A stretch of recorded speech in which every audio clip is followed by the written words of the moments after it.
Assalamualaikum warahmatullahi wabarakatuh. Kali ini saya akan memberikan sedikit video penjelasan tentang bagaimana cara kita mengolah data hasil dari percobaan atau praktikum aliran fluida. Nah, jadi seperti yang sudah pernah kita bahas di pertemuan awal, itu kan untuk mata praktikum pertama adalah aliran fluida dan di situ, juga sudah saya jelaskan bagaimana kurang lebih pelaksanaan praktikumnya. Nah, mungkin sedikit untuk mengingatkan bahwa praktikum aliran fluida itu, pada intinya kita itu akan mengalirkan fluida, yaitu berupa air, ya kan, melewati suatu sistem perpipaan. Ya, jadi di lab itu ada, rangkaian alat untuk aliran fluida, nanti air dari dalam tangki kita alirkan melalui sistem perpipaan tersebut, kemudian kita bisa tentukan berapakah pressure drop-nya atau juga friction loss-nya setelah air tersebut melalui, serangkaian sistem perpipaan. Nah, itu adalah gambaran untuk pelaksanaan praktikumnya, kemudian di sini saya akan menjelaskan, bagaimana kita mengolah data atau melakukan perhitungan pada data yang diperoleh dari percobaan aliran fluida. Jadi di sini untuk tujuan dari perhitungan ini adalah kita mampu menghitung dan menganalisis friction loss aliran fluida pada suatu sistem perpipaan. Mungkin sedikit saya jelaskan dulu tentang friction loss. Jadi friction loss itu adalah sejumlah energi yang hilang akibat adanya beberapa hal gitu ya dalam suatu sistem perpipaan. Misalnya karena adanya gesekan antara fluida dengan permukaan pipa, kemudian bisa juga karena adanya belokan atau percabangan ya dalam suatu sistem perpipaan, atau itu biasa kita sebut sebagai fitting ya.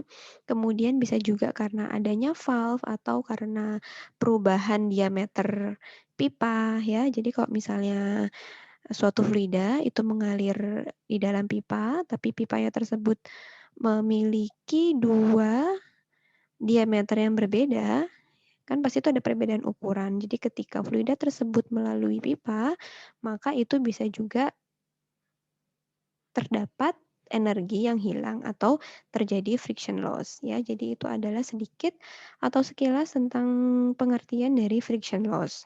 Oke, jadi di sini saya akan tunjukkan ya data-data percobaan seolah-olah ini adalah data yang kita dapatkan setelah melakukan percobaan atau praktikum aliran fluida.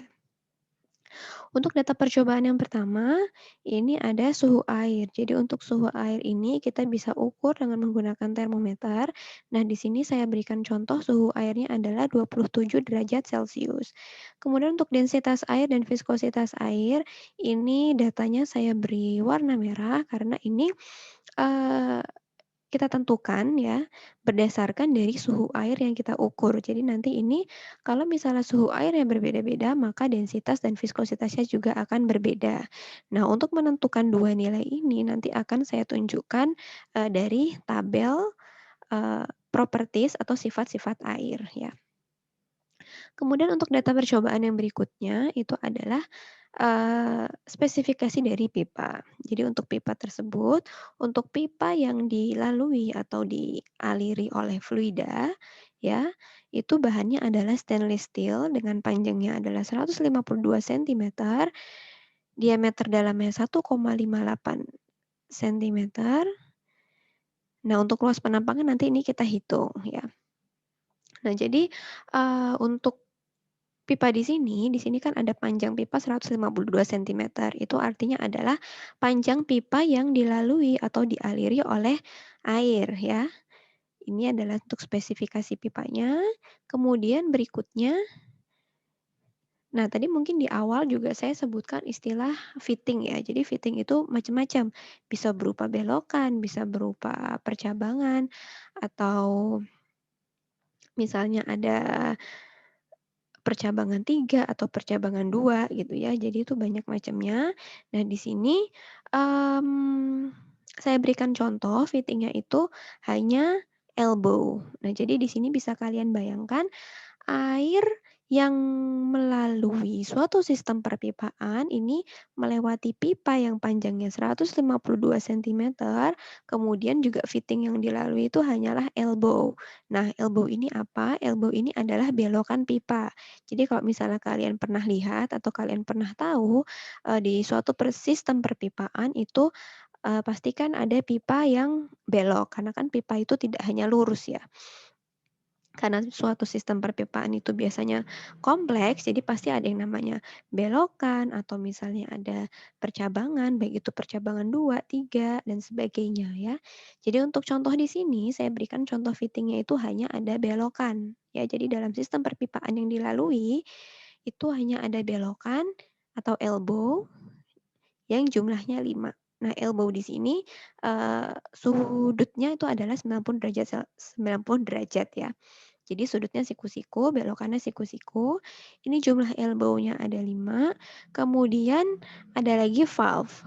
Di sini, air itu akan melalui sistem perpipaan yang dimana itu juga melewati valve, di mana valve-nya itu jumlahnya ada 3 dengan jenisnya adalah globe valve. Nah, jadi di sini, sebelum saya lanjutkan, beberapa hal yang perlu kalian perhatikan itu adalah ini ya, seperti misalnya valve-nya ada berapa, kemudian jenisnya apa, kemudian fitting-nya juga itu ada apa aja, jumlahnya berapa, kemudian bagaimana spesifikasi pipanya, ya. Jadi itu kurang lebih beberapa, hal yang perlu kalian perhatikan untuk menyelesaikan perhitungan ini.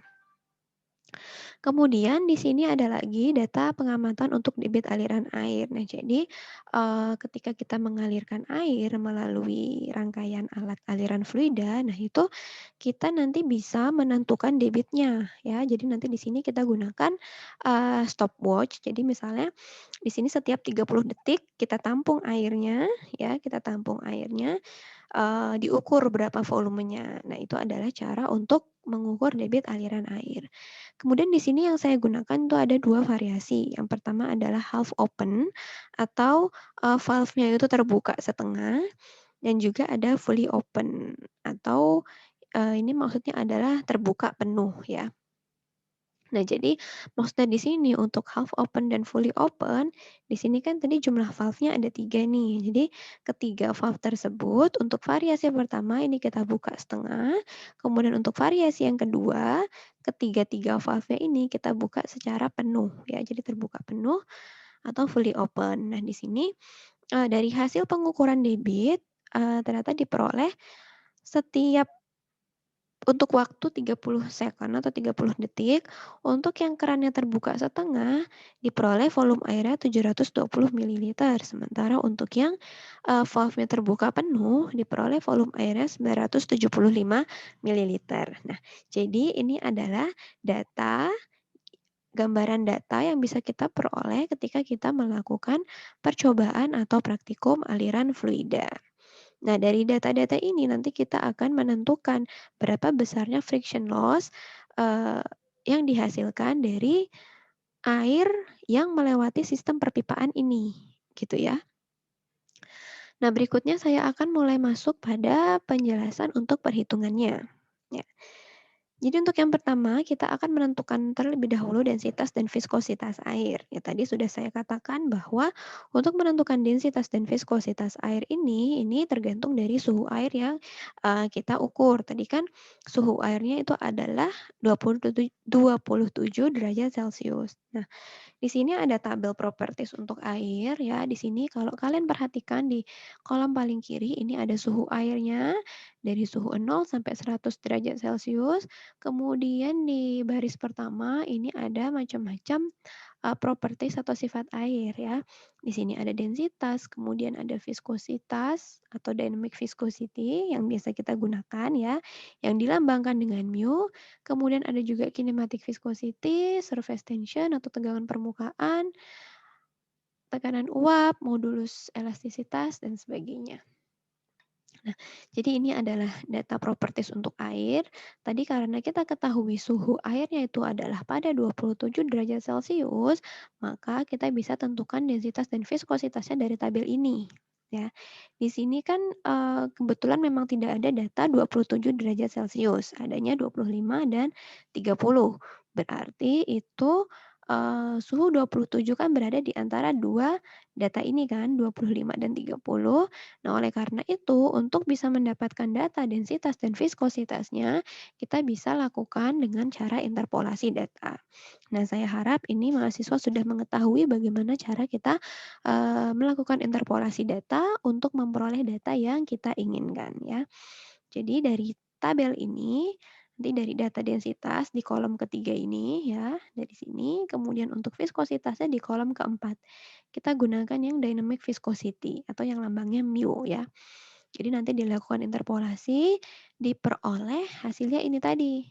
Nih, densitas airnya adalah 996,5 kg per meter kubik, sementara viskositasnya adalah 8,53 kali 10 pangkat minus 4 kg per meter second.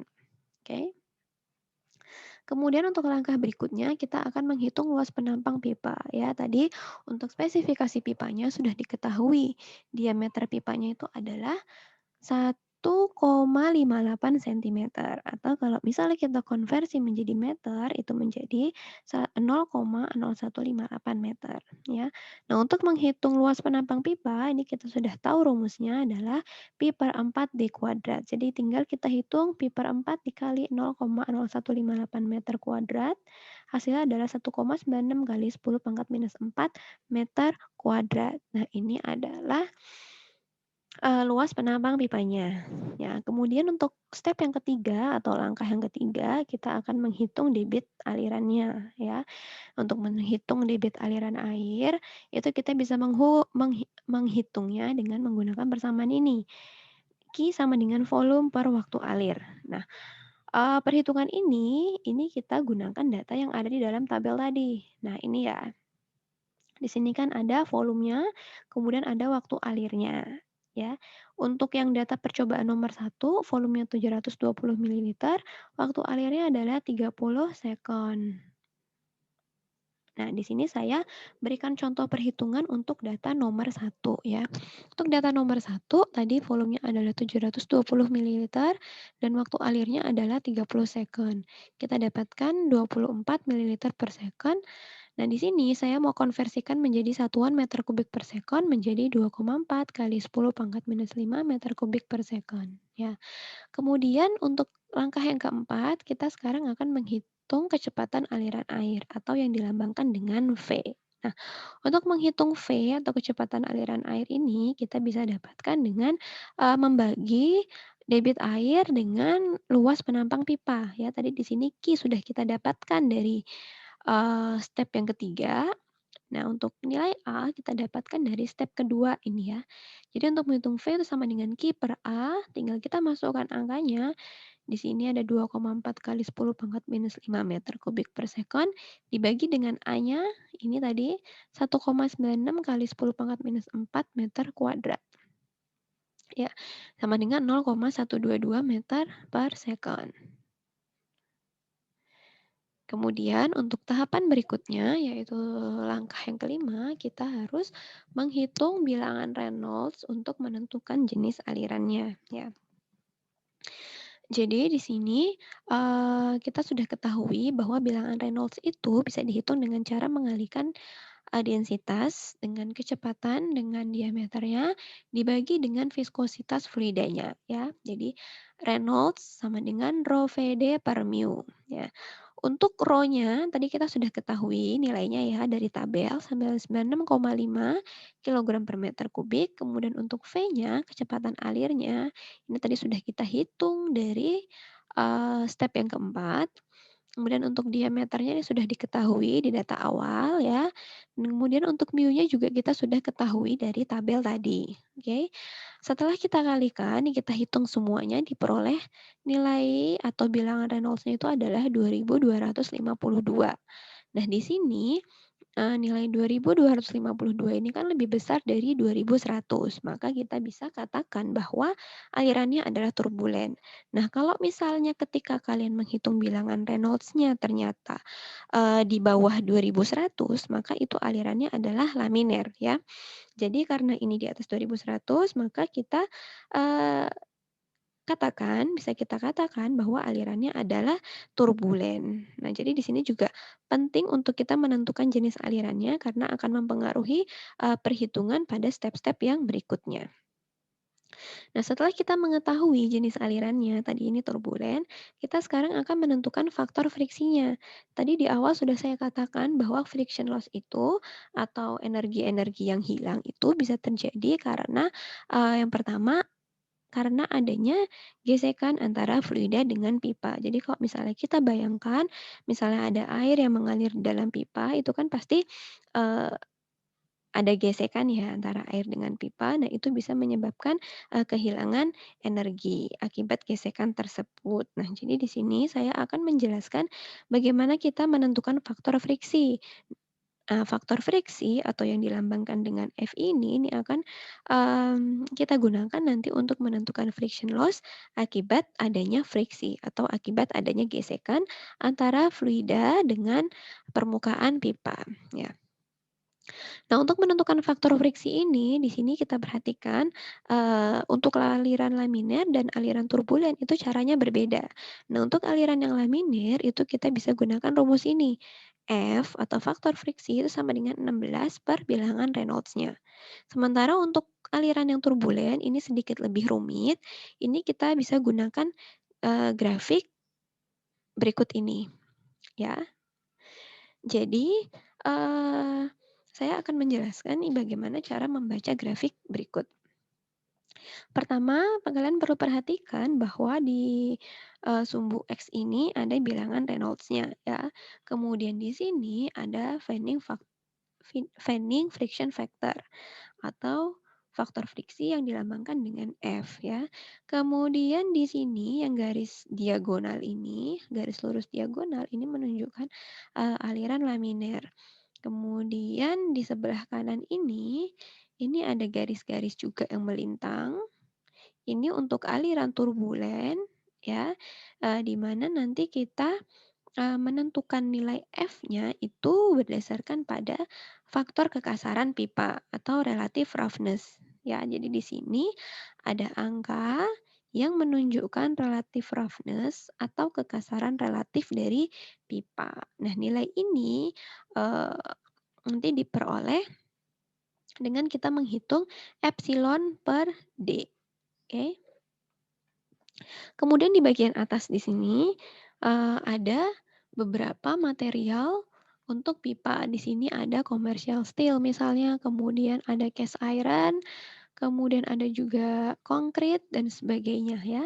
Jadi untuk yang di sini ini adalah beberapa bahan konstruksi untuk pipa ya. Jadi nanti, tergantung misalnya pipa yang dialiri oleh fluida tersebut itu bahannya apa, nanti kita perhatikan nih dari sini juga. Kemudian yang di sebelah kanan ini adalah, kekasaran untuk pipa. Nah, kekasaran pipa itu kita lambangkan dengan epsilon. Nah, kekasaran pipa ini ya kita lambangkan dengan epsilon. Ini adalah kekasaran pipa yang satuannya adalah meter. Seperti misalnya di sini ya, kalau kalian perhatikan di sini adalah commercial steel, ini epsilonnya adalah 4,6 kali 10 pangkat minus 5 ya. Nah, kemudian nanti mungkin saya sedikit kembali lagi ke relative roughness yang di sini ya. Jadi kan di sini ada epsilon per D. Nah, jadi nanti kalian bisa dapatkan nilai epsilonnya dari data di sini, dan itu nilainya tergantung dari, material pipanya ya. Kemudian nanti epsilon dibagi dengan diameter pipa. Nanti kalian akan dapatkan angka, kemudian kalian cocokkan di sini gitu. Nanti saya berikan contoh untuk lebih jelasnya.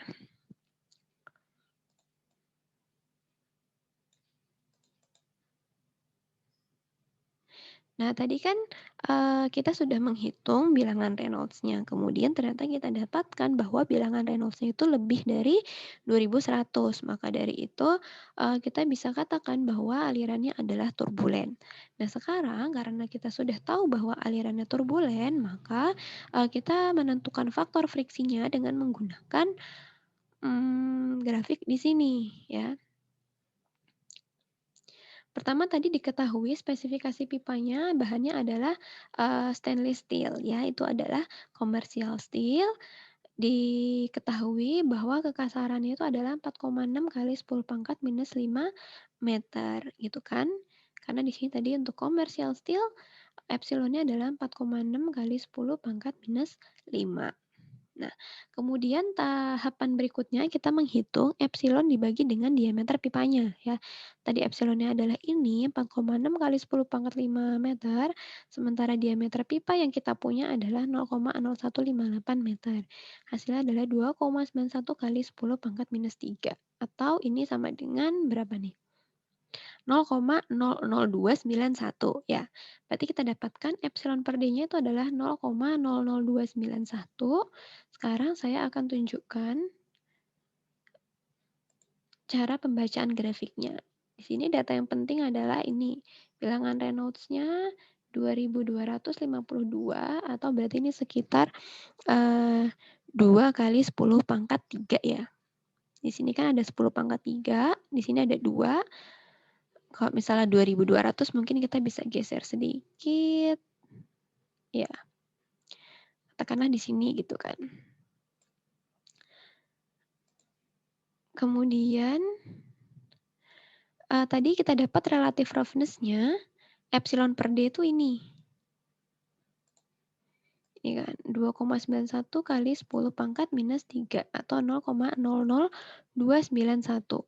Sekarang kita lihat nih relative roughness di sini nih ya. Yang nilainya 0,00291. Di sini kan ada 0,002. Kalau misalnya 0,00291 berarti kita bisa naik sedikit dari garis ini ya. Katakanlah di sini nih. Ya, kemudian kita misalnya buat garis bayangan.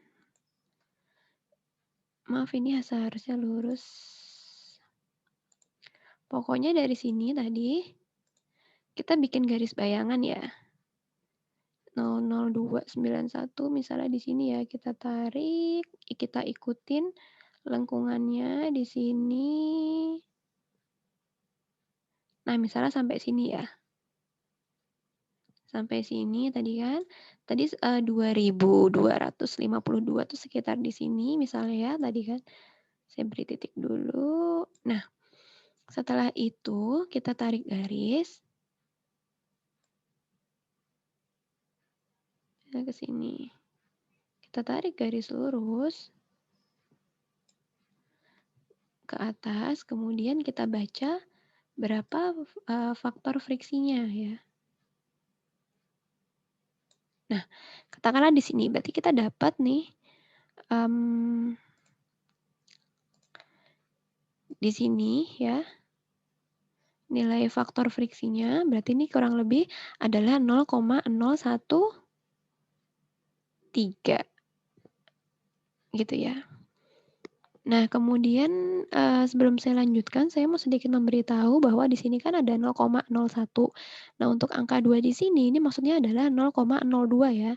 Dan di sini juga 0,03, 0,04, dan ini 0,05. Jadi kalau misalnya kita dapatkan titik di sini, ini bisa kita perkirakan bahwa nilainya adalah 0,013. Nah, jadi itu adalah cara kita membaca grafik untuk menentukan faktor friksi pada aliran fluida turbulen yang melalui pipa ya. Tuh. Di sini diperoleh F-nya adalah 0,013.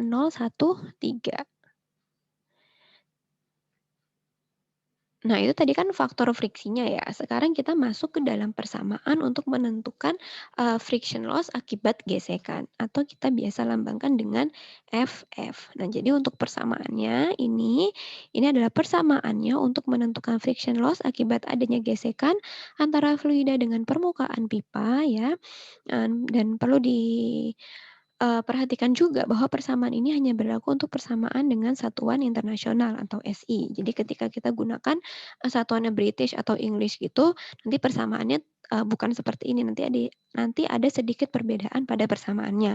Nah, di sini karena, untuk data-data yang kita gunakan itu kan satuannya tuh satuan SI ya, ada meter, ada second, kilogram gitu kan. Nah, maka kita bisa gunakan persamaan ini ya.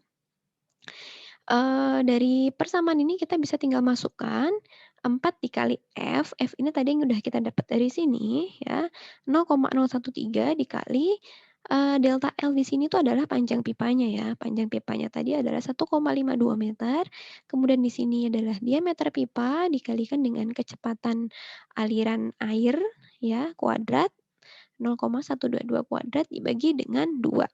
Nah, dari sini kita dapatkan bahwa FF-nya adalah 0,037 joule per kilogram. Nah, itu tadi adalah friction loss akibat gesekan. Sekarang, kita mau menghitung lagi friction loss akibat adanya valve dan fitting. Karena kan tadi di data awal kita ketahui bahwa ada data elbow, kemudian ada juga data valve. Nah, dari situ kita bisa tarik kesimpulan bahwa karena adanya elbow dan juga valve tersebut, maka, eee, keberadaan fitting tersebut itu bisa mengakibatkan terjadinya friction loss. Maka dari itu, kita juga harus perhitungkan friction loss akibat adanya valve dan fitting. Nah, ini kita lambangkan dengan HF ya.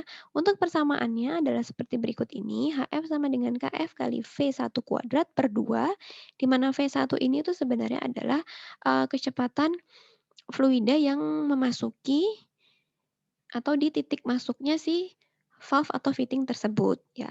Tapi kalau misalnya kecepatan alirannya sama di seluruh bagian pipa ya, maka kita bisa ganti V1-nya ini dengan V atau kecepatan alir yang sudah kita hitung di awal tadi. Saya tunjukkan ini ya. Kalau misalnya kecepatan alirannya sama, maka kita bisa gunakan nilai V yang ini. Nah, jadi persamaannya menjadi HF sama dengan KF dikali V kuadrat per 2. Nah, untuk nilai KF-nya itu, dari mana? Nilai KF-nya diperoleh dari tabel berikut ini. Nah, jadi di bawah ini akan ada 2 tabel ya. Di sini kalian perhatikan bahwa untuk tabel yang pertama, ini untuk laminar flow ya. Sementara nanti untuk tabel yang kedua, ini untuk turbulent flow ya. Oke. Pertama mungkin sedikit saya jelaskan dulu untuk tabel yang untuk laminar flow, untuk aliran laminar ya. Di sini ada, friction loss untuk aliran laminar yang melalui valve dan juga fitting. Di sini ada beberapa macam atau beberapa jenis fitting atau valve. Di sini ada elbow, kemudian ada T. Nah, kalau T ini adalah istilah untuk fitting yang berupa, percabangan 3. Jadi kalau misalnya kita punya pipa kemudian ada bercabang 3 gitu ya, itu adalah namanya T.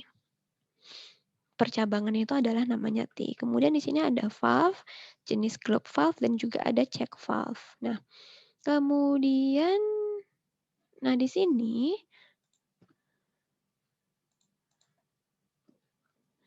sini yang ini adalah nilai KF-nya ya.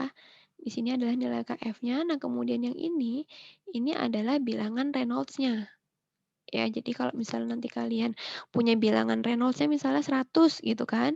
Oh, berarti nanti untuk elbow yang 90 derajat itu nilai KF-nya adalah 7. Jadi kurang lebih begitu cara membacanya untuk yang alirannya laminar. Sekarang saya mau tunjukkan tabel yang untuk aliran turbulen. Jadi untuk tabel 210.1 ini adalah nilai KF untuk aliran turbulen yang melalui valve dan fitting.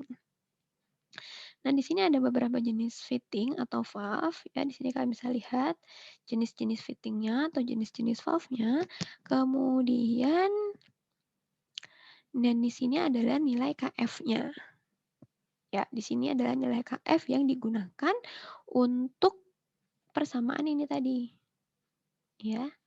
Nah, sekarang tadi karena kita peroleh bahwa kasus yang sedang kita bahas ini alirannya adalah turbulen, maka kita gunakan tabel yang kedua.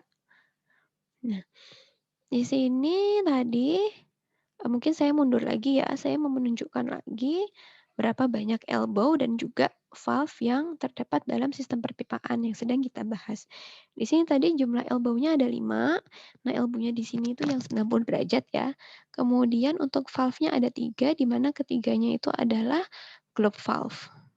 Oke. Nah, selanjutnya tadi karena yang sedang kita hitung itu adalah yang data percobaan pertama, maka kita ingat bahwa bukaan valve-nya adalah yang half open, yang terbuka setengah ya. Jadi tadi elbow-nya ada 5, globe valve-nya ada 3, dengan bukaannya itu adalah half open. Sekarang kita mulai lihat gimana cara menentukan nilai KF-nya. Ya. Mungkin di sini saya tandai dulu, tadi kita punya elbow yang 90 derajat, ini jumlahnya ada 5, ya kan? Kemudian ada globe valve yang half open. Ini kan karena tadi kita sedang menghitung data nomor 1 ya. Jadi nanti kalau misalnya kalian menghitung data yang nomor 2, berarti gunakan data yang wide open ini, nilai KF-nya yang sama dengan 6. Tadi diketahui di data itu globe valve-nya ada 3 ya. Saya tulis di sini 3, begitu.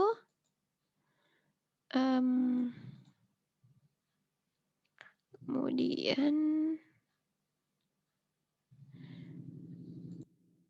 nah sekarang saya mau tunjukkan tadi yang ini ya, elbow, kemudian ini globe valve, ini half open,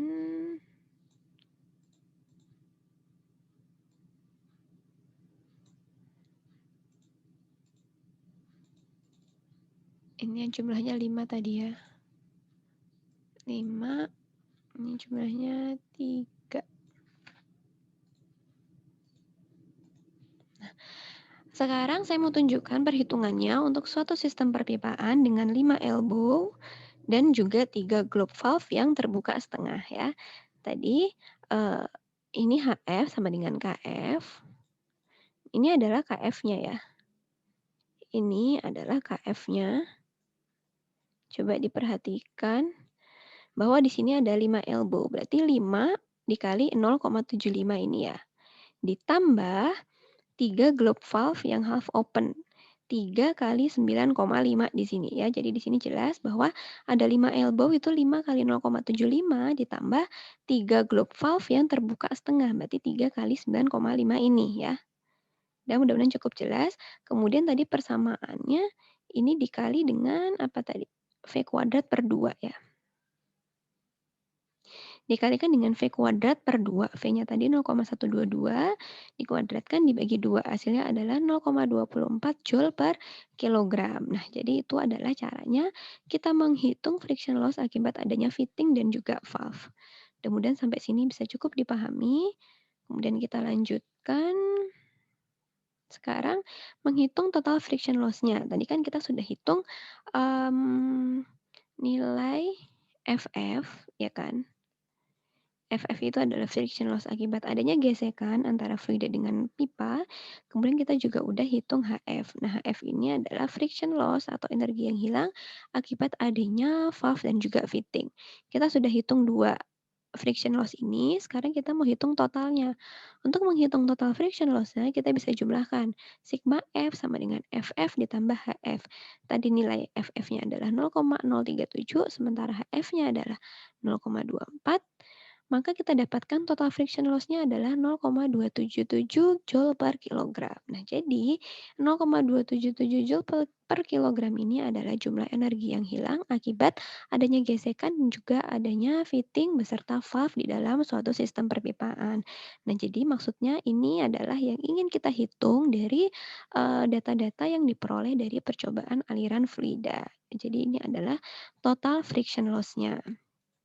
Nah, kurang lebih itu sedikit, penjelasan ya, penjelasan dari saya terkait dengan bagaimana cara kita melakukan perhitungan pada data yang sudah diperoleh dari percobaan aliran fluida. Jadi di sini merupakan, gambaran aja ya secara umum, nanti pada prakteknya, bisa aja mungkin ada data-data yang, eee data-data yang lebih dari ini, data-data yang lebih lengkap dari ini mungkin aja, atau mungkin data-data yang lebih kompleks juga bisa. Tapi setidaknya ini memberikan sedikit gambaran kepada kalian bahwa, kita bisa menghitung friction loss dari, eee, data yang kita peroleh dari praktikum atau percobaan aliran fluida.